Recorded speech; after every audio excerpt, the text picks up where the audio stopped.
इन दिनों आप देख सकते हैं क्या चीज चल रही है, लगातार एक्सपेरिमेंट्स पे एक्सपेरिमेंट्स।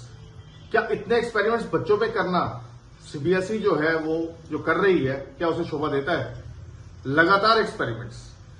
जो पहला एक्सपेरिमेंट 2021 के बाद इन्होंने इंप्लीमेंट किया, अगर हम उसकी बात करें तो एक साल में दो पेपर, पहला ऑब्जेक्टिव, दूसरा सब्जेक्टिव, डिस्क्रिप्टिव।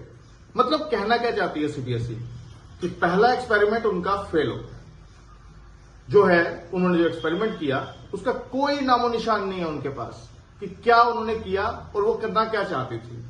उसके बाद जो है उन्होंने नई चीज क्या की, उन्होंने नई चीज की कि मैथ्स को उन्होंने डाल दिया दो कैटेगरी में। जो लोग मैथ्स रखना चाहते हैं कॉन्टिन्यूटी में, उनको दे दिया स्टैंडर्ड मैथ्स अप्लाई करो, और दूसरे का फॉर्म फिल किया गया कि आप बेसिक ले लो। लेकिन पिछले 4 साल से हमारी ऑब्जर्वेशन क्या है कि बेसिक का जो एग्जाम आता है, पेपर जो सिलेक्ट होता है वो टफ होता है एज कंपेयर टू जो स्टैंडर्ड है। तो यहां पर भी कहीं ना कहीं सीबीएसई का ये एक्सपेरिमेंट जो है वो फेल हुआ है। उसके बाद अगर हम बात करें तो अभी इसी साल जो है 10th क्लास के लिए एक नया फरमान जारी हो जाता है कि बेटा हम आपके फ्रेंडली नेचर में हैं, आपसे रूबरू रहते हैं हमेशा, इसलिए हम आपकी सुनेंगे। क्या सुनी गई कि एग्जाम आप आज दे दीजिए, अगर बाई चांस आपको लगता है इंप्रूवमेंट पेपर देना है, जुलाई में वापस रिजल्ट के बाद आप वापस से पेपर दे दीजिए, मई में आप वापस पेपर दीजिए, कोई दिक्कत नहीं है आपको। आप पेपर पे पेपर दीजिए, आप जो है रेवेन्यू कलेक्ट कीजिए, आप जो चाहते हैं वो कीजिए। और उसके बाद 12th क्लास के लिए ऑन स्क्रीन चेकिंग।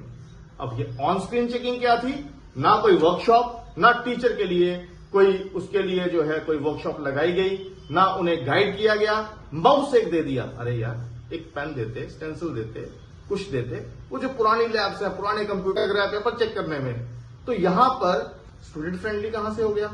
वो कह रहे हैं नहीं अच्छा है, इसमें जो है मार्किंग में कोई डिफरेंस नहीं आएगा। तो भाई इससे इसका मतलब ये हो गया कि इतने सालों से जो सिस्टम चल रहा है वो गलत है। ठीक है, वेलकम स्टेप है, आप कीजिए इसको, लेकिन पहले उसकी रिहर्सल तो कीजिए। एक छोटा सा प्रोग्राम भी अगर लॉन्च करना होता है तो पहले उसकी रिहर्सल की जाती है। लेकिन ये इतने बड़े पैमाने पे, जहां 24 लाख बच्चा 11वीं का पेपर दे रहा है, 12वीं का पेपर दे रहा है, 10th का जो है 17 लाख बच्चा पेपर दे रहा है, अगर आपके 50 लाख के आसपास का बच्चा पेपर दे रहा है तो आप क्या करना चाहते हो? एनईपी आपका फेल हो रहा है। उसके बाद जो नई पॉलिसीज करिकुलम की लगाने वाले हो वो भी कहीं ना कहीं ठंडे बस्ते में पड़ी हुई है। आज की डेट में भी 2023 का जो इम्प्लीमेंटेशन है आज भी वो इम्प्लीमेंट नहीं हुआ। एनईपी जो है वो भी इम्प्लीमेंट नहीं हुई। 2020 का जो है इसका जो है रिवाइवल जो है वो बार बार किया जा रहा है।